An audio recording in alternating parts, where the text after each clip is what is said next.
Favorite bet of the day to get the week started. It is Monday, December 19th in the sports for a little Monday night football, some bowl games, college basketball, everything in between. I've broken down the lines, found the bet I feel most confident in today, and that's what we do here at OddsShopper. If you enjoy free content, you enjoy betting breakdowns, hopefully some entertainment, it's the channel you want to be. You want to like, support, join, subscribe, be part of the 50,000 subs that we are marching towards quickly. I hope you were here last week. We're in a groove. We're on a run.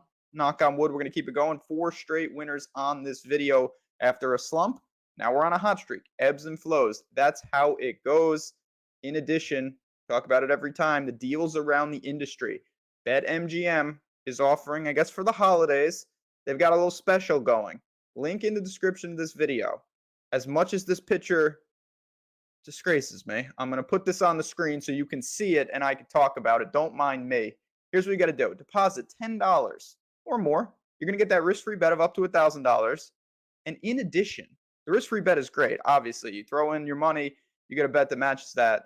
No matter what, win or lose, $25 in the account. Just a free $25 bet is placed in there after you deposit that 10 or more and make that bet. So you get multiple bonuses right off the bat. The risk-free and the free $25 at BetMGM. All you got to do is go to the link. You got to use the link below.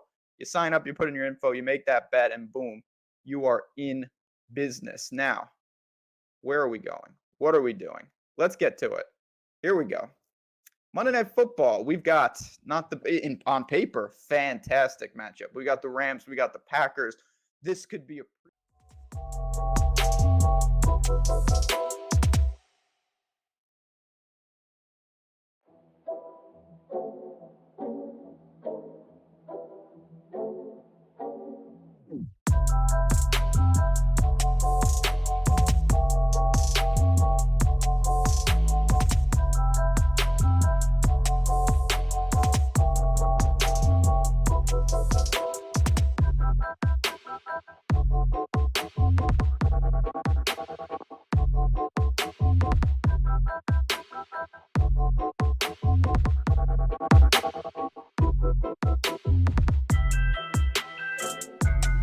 Okay.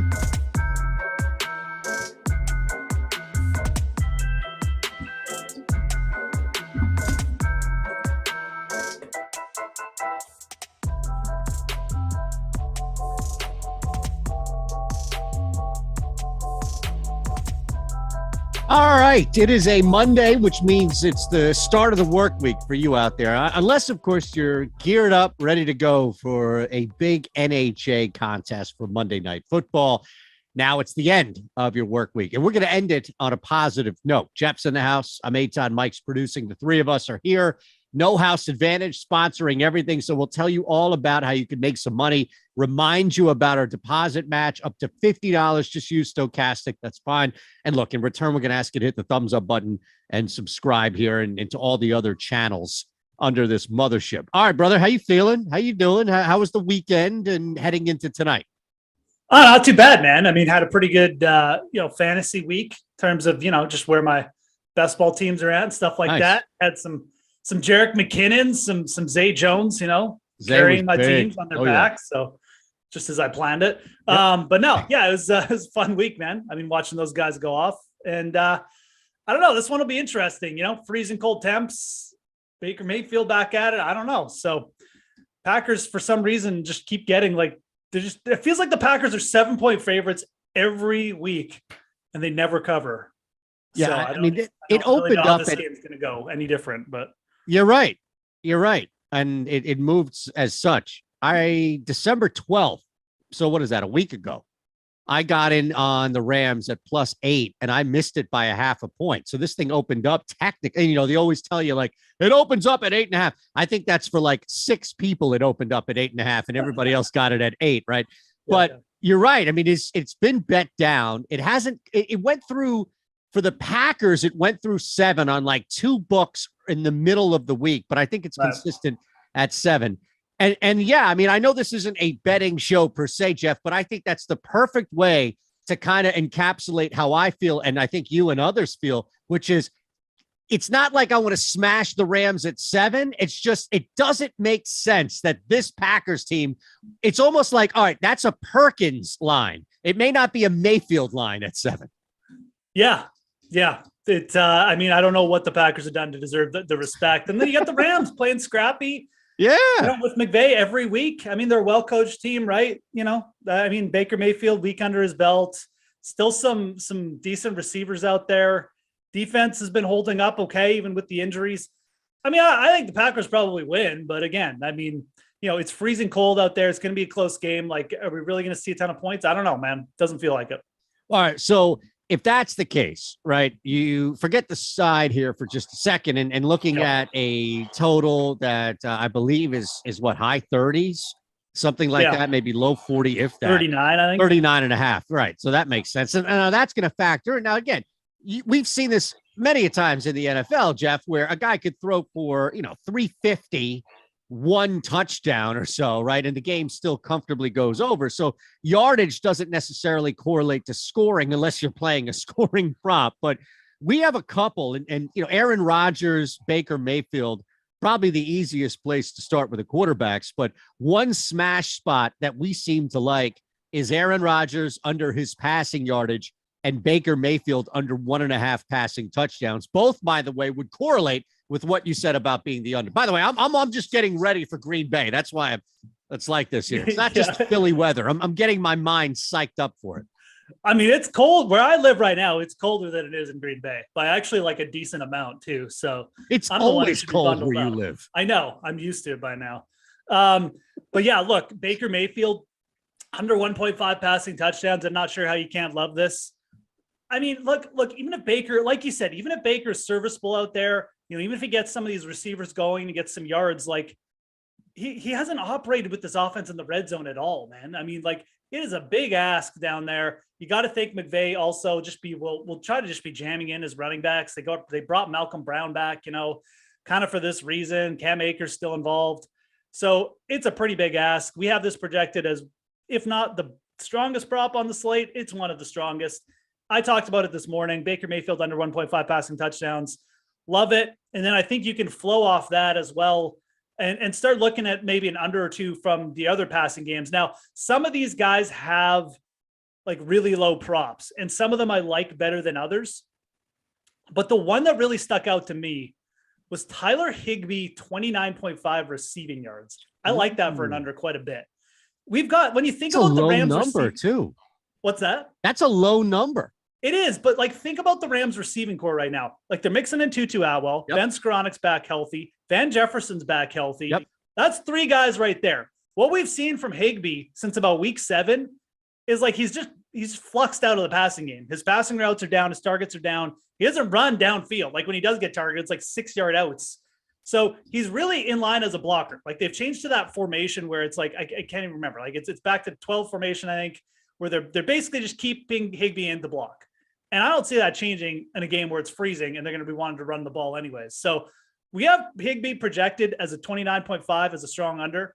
It's not up there with the Baker Mayfield, but I do think it correlates well. That's just one I wanted to throw it off the top because I think you can kind of make arguments.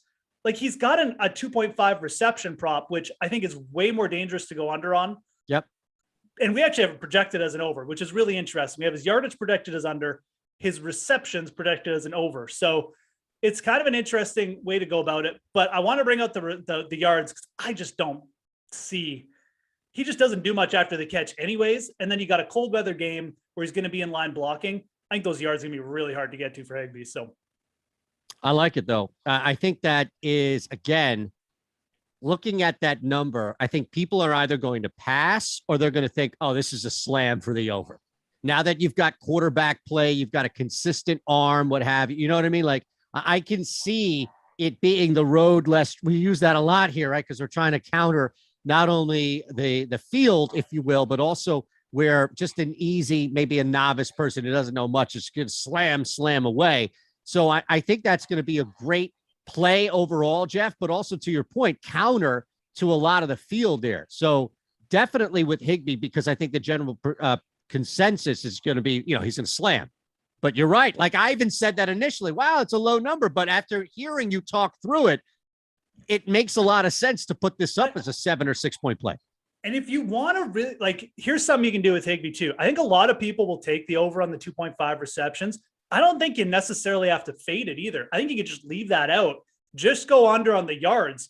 And if he does go under and because there's scenarios where, okay, maybe the field gets there and he gets 3 receptions, but you still hit your under. But then you also get the added benefit.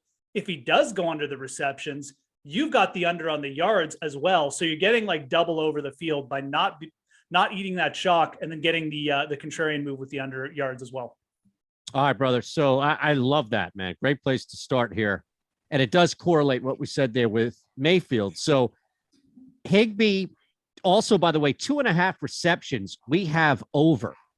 And I wonder if that falls into what you're saying as far as going under his receiving yards. Yeah. If this might be a really good way to counter our field, right? We don't have ownership like we do on DFS slates on DK, what have you. So we have our projections and we have an assumption that a lot of people are going to our projections to build lineups. I think you've already built the argument for him going under his receiving yards. This isn't even a contrarian play so much, Geoff, as it's just a correlating play. Yeah, and that's why I say, you don't necessarily have to go against our projections and take them under the receptions as well. You could just leave it out, right?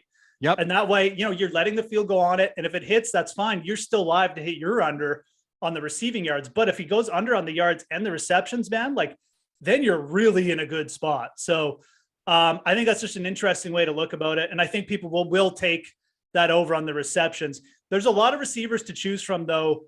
And there's a lot of different ways you can mix and match here. So I'm just going to give you my thoughts on the guys I like the most.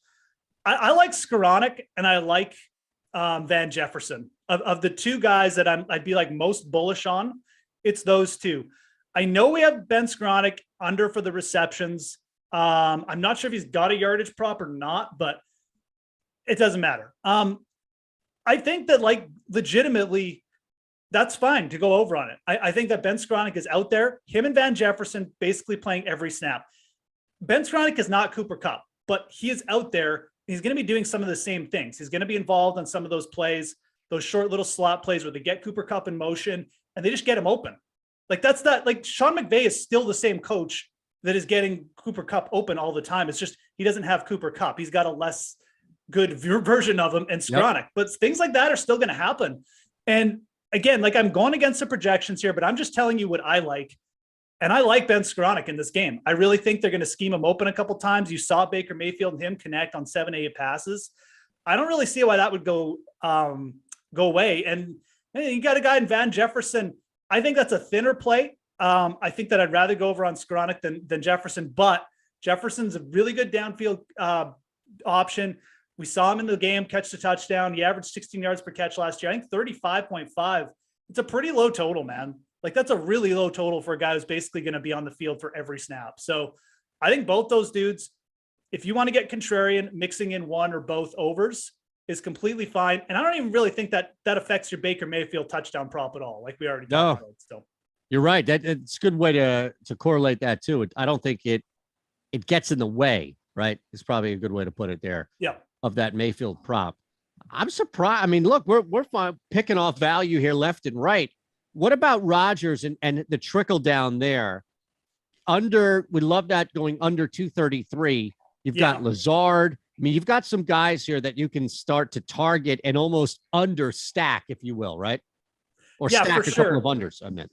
For sure. And I'm kind of on the Rodgers under as well. I don't see I mean, look, you're always going to look to be getting over the field. And certainly, like, I don't think a ton of people are going to be on the overs for Aaron Rodgers, but like, I mean, do you really want, like, it's going to be so cold. It's the Rams who are going to be trying to play a short game anyways. We saw what they just did against the Raiders. I'm expecting a very similar game to that. And it's going to be in worse conditions, right? So yeah, I think that the under is fine. I think you start understacking here with Rodgers, like you said. Lazard is a pretty obvious target for me. And then, you know, you've kind of got to make a decision on the rest of the guys, because after Lazard, it gets a little bit, you know, like, I think you can take some stances. Like Christian Watson is a guy I'd be fine, honestly, like almost being a contrarian and say, go under on Rodgers yards and go over on Watson receptions and his yards. I mean, 3.5 receptions. That's not a big ask for receptions. No. Not in a primetime game where he's going up against a weaker secondary. Jalen Ramsey's a Florida guy. It's coming up here to, like, you know, whatever. It's gonna be like 10 Fahrenheit out. Hey, Christian Watson played at North Dakota State, man. Like, he knows what it's up. Knows what's up. He's not scared of this. I think Christian Watson has a big game, and I'd be fine playing with it. And like I said, going over on both Watson props, but then even like it's what you call, like, just not a negative, like almost a negative correlation. But you know what? Rodgers' prop is so high. I think there's a good chance that Watson goes over and Rodgers still stays under. I mean, I think you can play for that. I think you can play for like a really crazy correlation like that. It's not even a correlation. It's a negative correlation. Sure. And perhaps like really get over on the field with a really low lineup. Because I don't think, you know, with where we're at in terms of how people look and they know stacking and correlation, all these people know this. I don't think many people are going to be doing lineups like that for this game. But again, this is a unique environment. You know, the temperature, got a really, just a team on the other side that's going to want to play slow. I just don't think the volume is going to be there for Rodgers, even if he does connect with Watson on a couple big throws. So, yeah, and I wonder if there's a way to correlate that on the other side, right? So let's just say, forget Rodgers for a second, but your point on Watson, that's what I wanted to focus on, what you were saying as far as Watson is concerned here. So we're going over 3.5 receptions in a game where Watson is going to be heavily involved, but that doesn't put, as you mentioned, Rodgers on such a high number over that.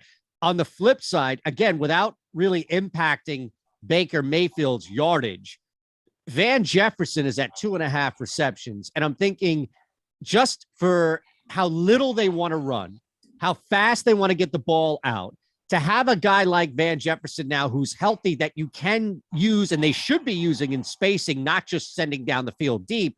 Yep. Look, you could target Atwell. You might even, Skoranek is at 3.5. So I figure, all right, I feel like I have a better chance of going over 2.5 receptions for Jefferson than even under 3.5 for Skoranek. I don't necessarily know what to do with Atwell quite yet, but Jefferson, both over receptions and receiving yards at 35.5 would seem like, especially, and I don't know, but if I'm doing what you're doing with Watson, maybe there's a way to correlate that with Jefferson or at least another receiver on the other side. Yeah, dude. No, and I think, like, again, if you are going to go over on Watson, I think that's a good point. I mean, we could almost build out a whole lineup here, man. Like, we could go Rodgers, we could go like the unders or the overs on both of Watson's props, and we could come back. You take the under on Akers. Don't forget, like, Malcolm Brown is in the mix now. Like, Akers is going to be hard pressed. We have Akers as a really solid under at 55.5. And I know they're going to be trying to run the ball, but like, there's legitimately 3 running backs involved right now. And then you just take 2 of these receivers. You take Skoranek, you can take Jefferson. These are such low props for these dudes. We basically saw every single receiver on the Rams go over their props against the Raiders. Skoranek, Van Jefferson, and Tutu Atwell. They all went over everything, like receptions, yards. Actually, Jefferson may not have gone over his receptions. I can't remember, but he definitely went over his yards because I bet it. So a similar situation, I think, is going to happen here. I know it's cold, but like you said, we like Watson to get free for some big plays. It's just going to mean probably we put Baker Mayfield in another situation where he's got to drive the field a couple times. And couple extra catches for Skronik and Jefferson, and that's it, man. Like, they're over. These props are not big. These dudes played every snap. Jefferson's played every snap the last 2 weeks, like 97% of the snaps. So these guys are on the field. They're going to get schemed up a little. And Sean McVay is the head coach. Like, he's just good at getting guys catches. So yeah, I think you can take a couple of these Rams overs. And then you can still play the unders, like Akers, Rodgers. But some of these receivers, man, like that's where I think you can get a little contrarian. I think some people look at these props and go, oh, Ben Skronik can't catch 4 passes, right, or Jefferson can't go 35 yards. People just be a little bit too, you almost go too far the other way, I think. But these are good opportunities. These guys are going to be on the field a ton. No, that's the thing, is volume, right? And you just mentioned it, being out there on the field, having the chances. That's essentially what you're betting on. I wonder now, we didn't really talk about any running back spot on Green Bay. You mentioned the heavy fade at 55.5. Awesome opportunity to do that, clearly, with Cam. But on the other side now, I don't know how you do that or what you do, I should say, with Green Bay. Aaron Jones, 62.5. Do we have an AJ Dillon prop? No, I didn't see AJ Dillon. So it looks like interesting. Right. But again, that should factor in. And I think a lot of times what people don't do, and this is an easier one with Jones and Dillon, but you just mentioned it with the Rams, where people will only see Cam and say, oh, well, and you should factor in the people who are not there that could take any time, right? So this is an easier one. Clearly, people may not be looking for the one on Cam. That's why I wanted to reiterate that. But no Dillon here. So my feeling on Jones is, like, I mean, if you want to work him in as an over, I mean, we haven't projected as an over. It's not like what you call our strongest prop, though.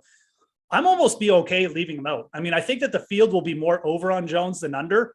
But if he goes over, that's fine. It's a little bit of a chalky play. You're like, the field will be there, but you can leave him out. There's better projected plays out here than we have for Aaron Jones. And I think, like, they correlate better. I mean, Jones can go over, and, like, Rodgers can still go under, and Watson can still go over.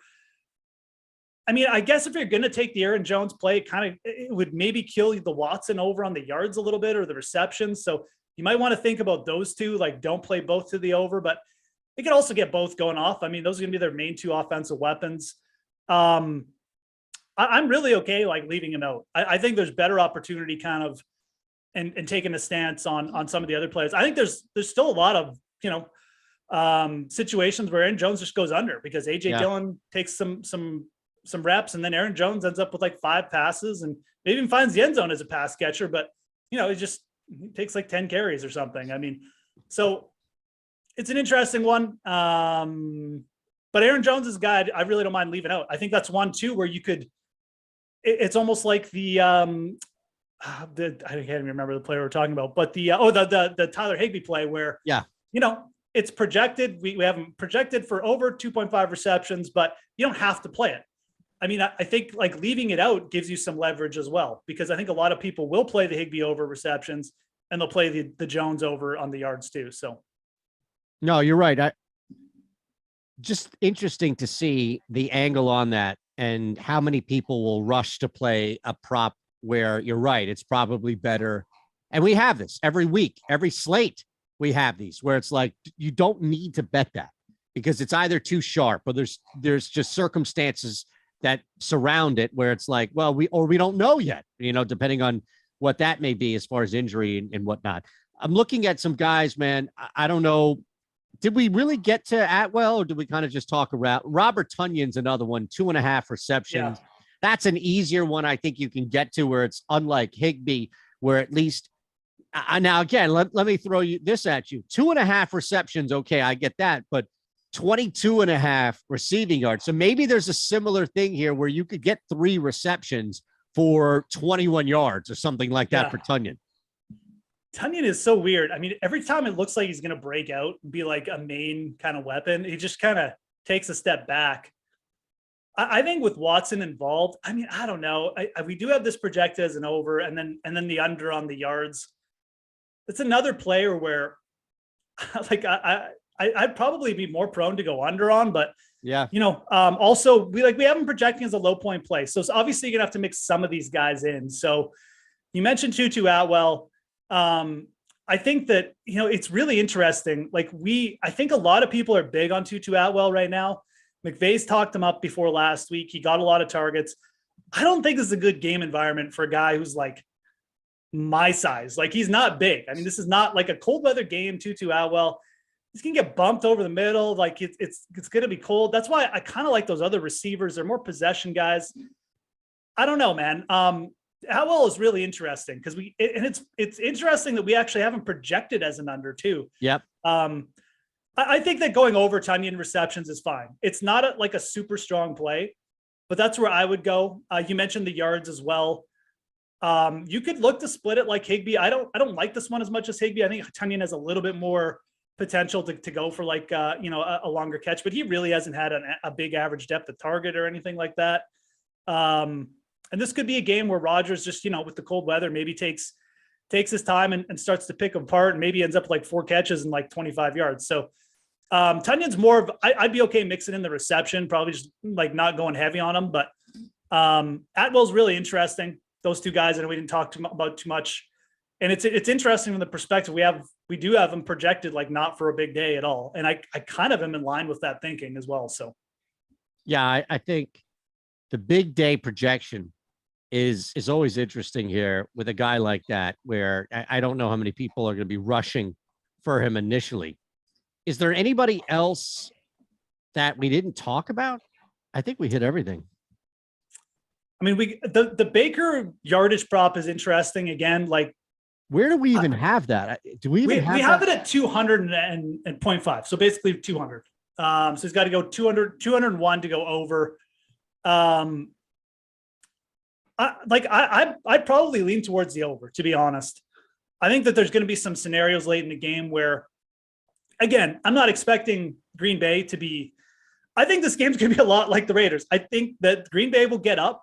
I also think that Green Bay will probably let the Rams back in this game because their defense has been doing that all year. Yep. And I think you'll see Baker Mayfield probably have a couple drives towards the end where he's going to be passing a little bit.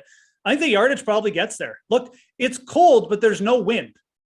There's no wind basically forecasted for tonight. So it's not going to be as bad passing conditions as people think.